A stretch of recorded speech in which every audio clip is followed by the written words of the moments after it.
Hello. So this one's going to be about the idea of collective inertia.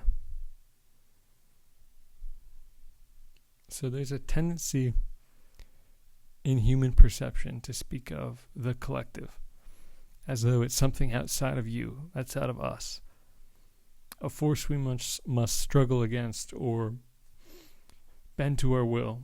Yet, in truth, there's no collective outside of the awareness that perceives it. What is called the collective inertia is not a power separate from you. It is the repeated resonance of inherited assumptions, cultural stories, and agreed upon patterns, circulating endlessly because countless individuals continue to participate in them. Don't do that. These assumptions have no substance of their own. They exist only because we give them attention. They appear real because so many people believe they're real. But this reality is not inherent. It is dependent. And this dependence is always voluntary, even if unconscious. The moment that belief is recognized as belief, seen as movement in consciousness rather than an absolute truth, the momentum of what appears as inertia begins to dissolve. Not because you act upon it, resist it, or fight it. Not because you attempt to fix or change anyone, but simply because recognition is power in itself. Awareness sees the assumption for what it is. You see the assumption for what it is.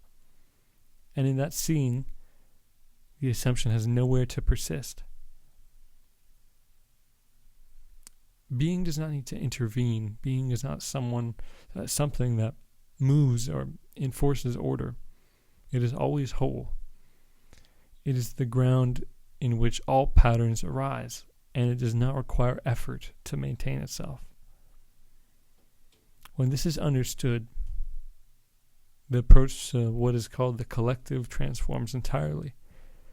You're no longer participating in the old rhythm. You stop confirming the assumptions that seem to bind others, and in doing so, you stop confirming them within yourself. This is not an act of rebellion or imposing your will or of striving to awaken anyone else. It is a simple, effortless recognition of the truth that is always present, that the so-called collective exists only insofar as you give it life. From this recognition, something extraordinary happens. Not in the sense of producing events, but in the sense of perception harmonizing naturally with what is true. Your own mind, your attention and awareness, your body, subconscious, whatever you want to call it, begin to align with the natural rhythm of being. And when that alignment occurs, your perception no longer participates in any distortion. Your actions, your speech, and even the subtle energy you radiate no longer reinforce old patterns. They flow from the clarity of being, and that clarity is reflected subtly in the environment, in the interactions you have, and in the resonance you share with others. It isn't always something that you consciously perceive happening, but it's happening.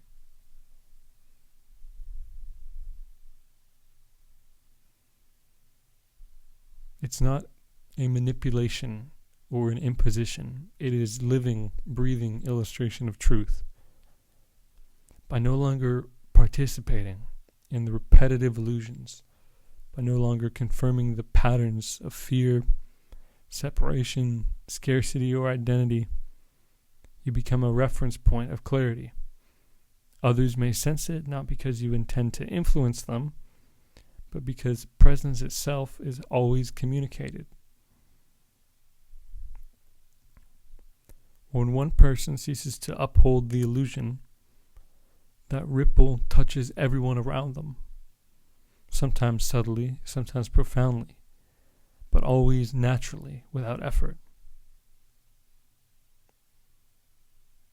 The apparent inertia of the world is simply the habitual recurrence of stories, beliefs, and the assumptions that no longer hold weight once they're recognized. The only reason the world seems bound or stuck is because so many continue to consent to these patterns in thought and emotion and perception. By releasing your own consent to these patterns, by resting in the wholeness of your being, you demonstrate a different possibility. You reveal through presence alone that the world need not be bound by the old patterns.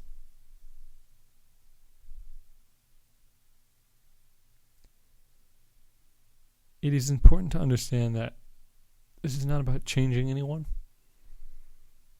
not even necessarily about creating a new world.